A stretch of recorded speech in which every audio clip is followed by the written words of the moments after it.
It's harvest day and we got a few things to harvest. Tomatoes we have to harvest.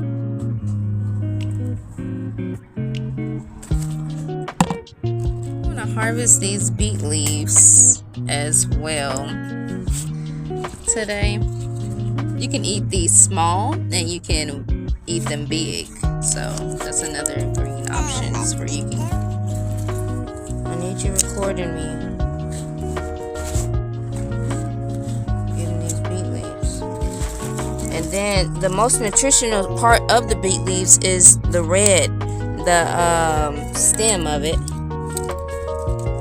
Not necessarily the leaf part, but the stem part is the most important part. The red part. I'm really just gonna be eating the red parts.